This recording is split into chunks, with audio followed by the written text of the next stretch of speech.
We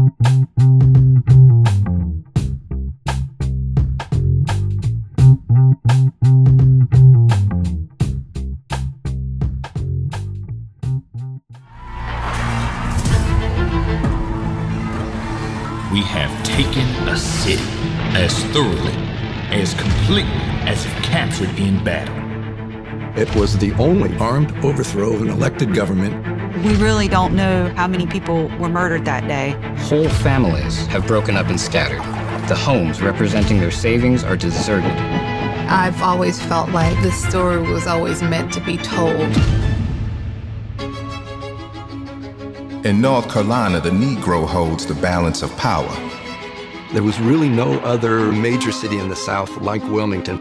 You have the Black leadership with college degrees. And there was a professional class there, doctors and teachers and lawyers. White vendors are having to compete with Black vendors for customers. And Black men were able to hold public office at multiple levels of government. Wilmington is essentially a promised land for African Americans. It was a different vision of what American democracy could be, that it could actually be multiracial and work. Men, do your duty. This city, county, and state shall be rid of Negro domination once and forever. The Confederacy was trying to take power back. And white supremacy is going to be the rallying cry. So leaders of the conspiracy turned to actually taking over the city government at gunpoint. A definition of a coup d'etat is an armed overthrow of a legally elected government, which is what happened on this day in Wilmington. This was a coup based on the devaluation of African American citizenship. You think about the loss of wealth, the stealing of their generational legacies. What Wilmington tells us is how fragile American democracy is.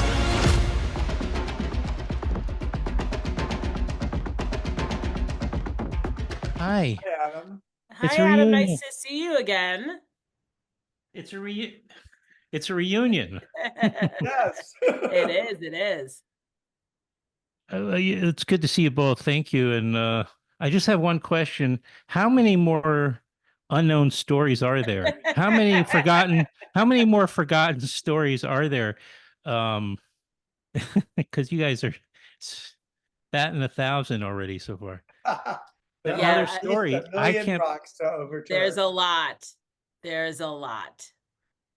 There's sadly a cottage industry. Yes. Oh my gosh. Well, this one was really like a shocker because I'd heard of Tulsa. This one just was like, you'd think it's Florida here with the way all this history has been kind of at the very best kind of, I don't know, suppressed, it's just crazy. How long have you guys been like kicking this story around or making a documentary? It's called American Coup, Wilmington, 1898, right? Mm-hmm. Correct. Yes. Well, it started for us about 3 years ago. We were very fortunate when PBS North Carolina gave us a call. They were aware of the story because of David Zucchino's book, which won a Pulitzer. Right. And, and obviously David Zucchino writes about it, but he's also a North Carolinian. And Rachel Rainey reached out to us and asked if we would produce and direct this film. And, for us, it was just an obvious privilege to be able to do it because it's so in our wheelhouse for the kinds of stories that we like to tell. Yeah, the story is about Wilmington about 30 years after the Civil War has ended, right? African Americans are free. They create a financial and governmental sort of stronghold in the town of Wilmington. It's a port city, and they're creating wealth and success for the community, and that makes other people uncomfortable. Well, obviously, there's a lot of white racists. The Jim Crow periods. Is this like, I don't know the exact time. It sort of precedes Jim Crow. It does, right? Okay. As like the nail in the coffin of Reconstruction and really the beginning of full institutionalization of Jim Crow across the South. Yeah. And so, it's a horror story. There's a coup, there are, at the best, the survivors are chased out. of Wilmington, right? Well, it follows. And please interrupt me at any moment because to set the story straight. But you guys, what's really outstanding about this is you found all these descendants of not only the African Americans, but of actually the perpetrators. And I found that to be really an amazing thing. Talk about how you did that. I mean, absolutely. And just one quick thing I want to say too, that the government, which was called Fusion, was actually an interracial government. That's so important too. So it's so important. Right. In some ways, that's even more threatening. Right. It was Black Republicans. Blacks were predominantly, they were Republicans at that time, and white working class farmers who saw that their economic interests were somewhat aligned, and they were elected, and in threatening the white Democrats, who were basically the white supremacist party at that time. Right. Yeah. And so that was the threat, and as you mentioned, the threat of having Black businesses, not just Black businesses that were doing well, and banks and lawyers and landowners, but also too that they were competing with white businesses. They were also selling to the white community. They were also at the port with the white businesses. That was the threat, the competition as well, that precipitated the white supremacists for these actions, for the massacre and coup. Yeah, so I'm so glad you interrupted with that, because I'm not interrupted in a good way. I mean, but I'm so sensitive about doing it. But because that's so crucial, and what makes this story so singular and unique, this part of history, is they kind of figured something out for just a little bit of time. It seemed like maybe this was a way forward that could symbolize, or it could be like a case study, or maybe there's another term before, like a model of the nation. Yes. Yeah. Absolutely. But of course, white guys are always worried about people, mingling personally and all that. So, and competition. And you asked about descendants. Yeah. For us, it was probably one of the very first things we knew about this film, was that we wanted to make sure that we included the stories woven into the whole narrative of descendants. And as you point out, not just the Black descendants, because we've heard the victim stories, I think, in these kinds of films very often. As you points out, she watched a lot of Tulsa documentaries, and we didn't hear from the white descendants. And it's so important, because we need to understand how they understood this history or didn't know about this history, how that was passed down in their own families. What stories did they tell themselves? And, the descendants in our film, for the most part, are people whose last names are on institutions, whether they're football stadiums, right, sure, yeah, college, auditoriums. Keenan family is the head of an ethics institute. So it's really important from the post fusion period. Right. Well, these were families that actually prospered before fusion, during the Civil War days, amassed their wealth very often. Some of them lost their wealth and got wealth back, but they never had anything stolen from them. And in many cases, their success was in part due to either enslaving people or being able to acquire power or money as a result of the massacre and the coup. And also being part of the planning of it and the perpetuation of it, like Josephus Daniels, for example, the publisher of the newspaper, of the Raleigh News and Observer. Did you come across any descendant? It's kind of a weird question, but I'm just wondering, were all these white descendants, willing to participate? Did you run into some people who just were too?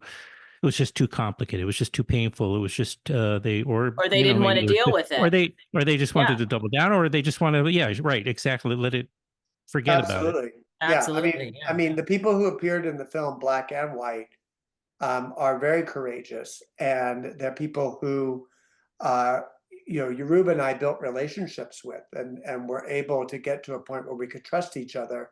And we did a lot of work to do that, including at one point, we had a facilitated all-day summit just to talk about what it meant to be a participant in the film, and, Oh, really?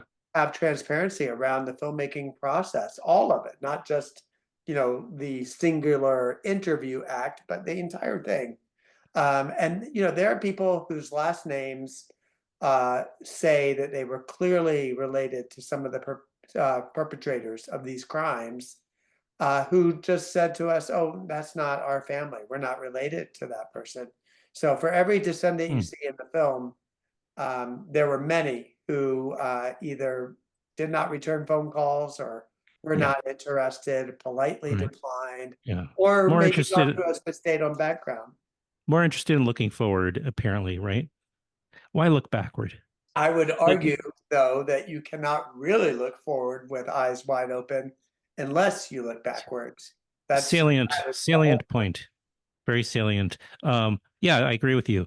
And it seemed like there were definitely those that were in the film were, I mean, I could ask likewise, were there any, black families or descendants rather that just also didn't want to deal with the story and look back or? Yeah, I mean, I don't think we encountered that. Okay. There were, I think what we found was descendants, who we had to work to gain trust. There had been previous, maybe news reports about it that they did not feel good about, or they wanted to understand what it is we were trying to do. We're not from Wilmington. We don't have a direct connection to the story. So there was a process of building that trust. But I do think that the Black descendants and were eager for this story to get out there and to be more. Yeah, I can't, of course. And the name of the film again is American Coup, Wilmington, 1898. It's going to be on American Experience. Premieres Tuesday, November 12th at 9:00 Eastern Time. Check your local listings. It'll also be available on pbs.org and on the PBS app. And also on Amazon under the PBS banner. Oh, gotcha. Well, here's the kind of the sensitive. Well, the whole thing's kind of sensitive, I suppose. But I wonder, at this point.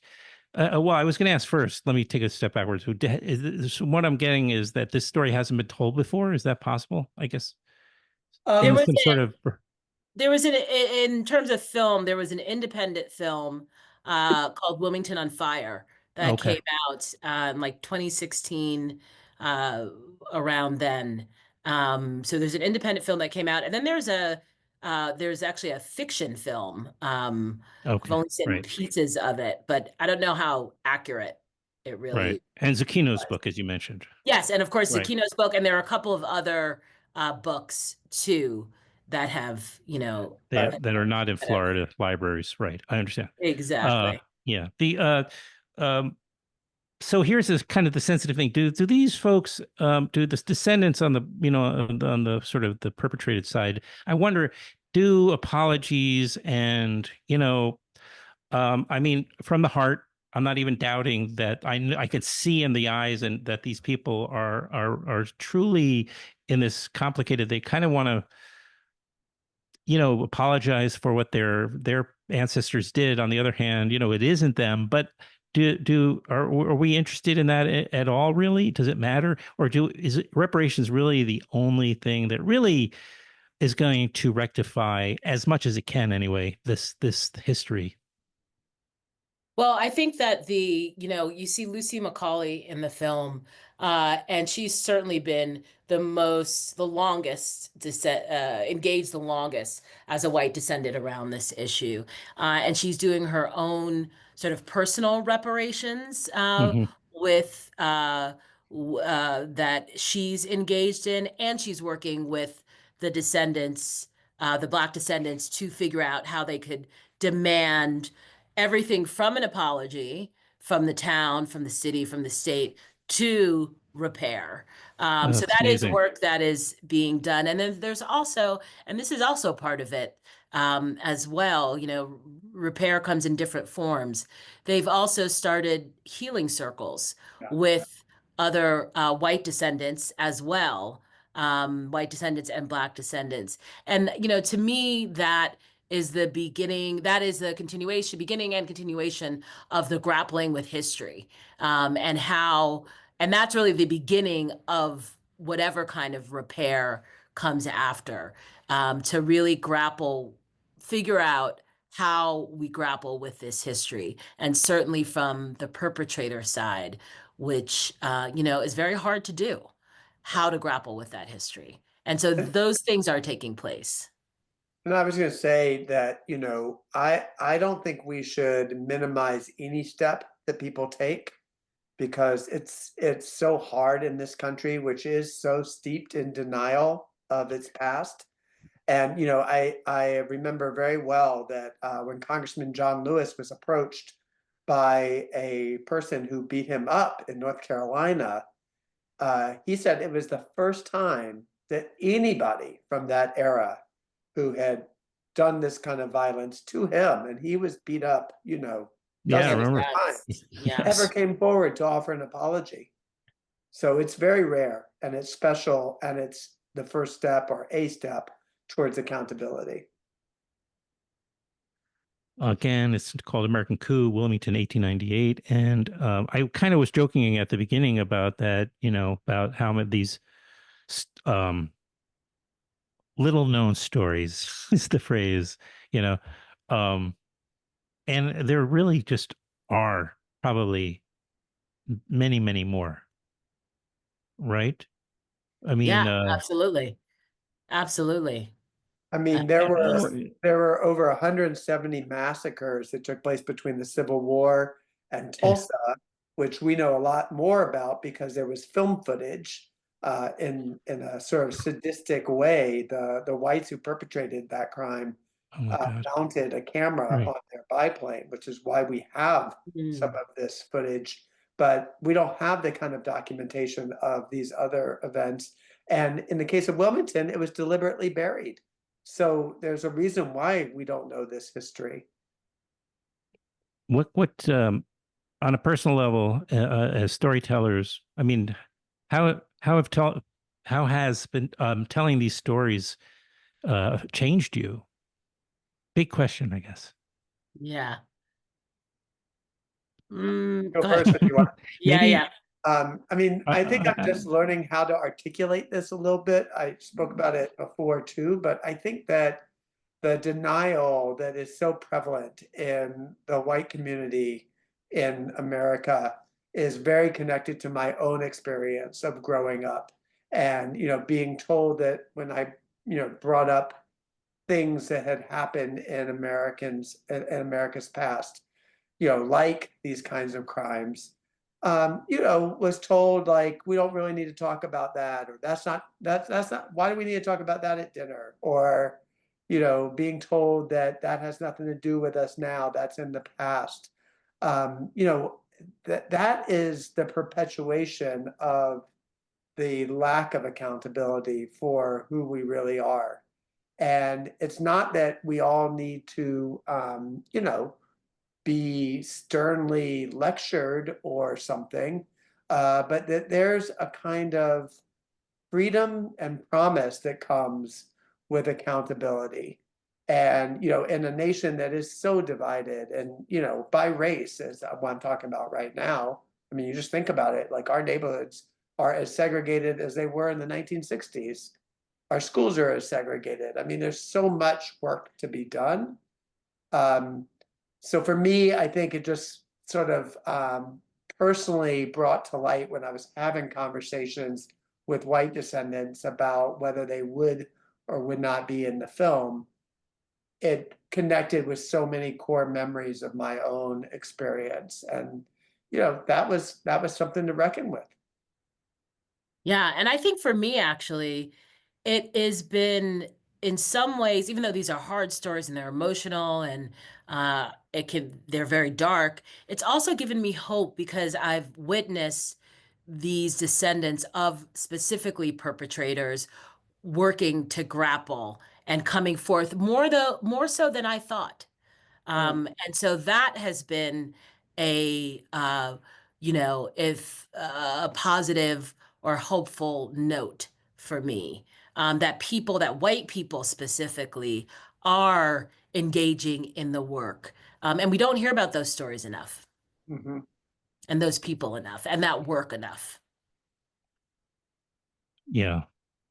Well, I appreciate your candor and coming back on. Yeah, I've noticed. Maybe it's because we've gotten to know each other a little bit. Yoruba, this is like 4 or 5 times. I don't know, maybe more. That and Brad, now you're in the last couple, which I'm very grateful for. But I've seen Yoruba just to kind of get a lighter and lighter kind of sense of you from telling these stories. Maybe there's a real catharsis. And it's also a way to not be screaming all the time right. Yeah. at the television. Right. Oh my gosh, I know. Like to know that we're doing, at least getting these stories out there yes. for people to, Yeah. Thank you. I'm going to let you guys, I know you got some trick-or-treating probably to do. Happy Halloween. And, fingers crossed, everything crossed, and that we'll be able to do this again in a democracy for the next time around. Yes, absolutely. Thank you, Adam. Thank you, guys. Thanks.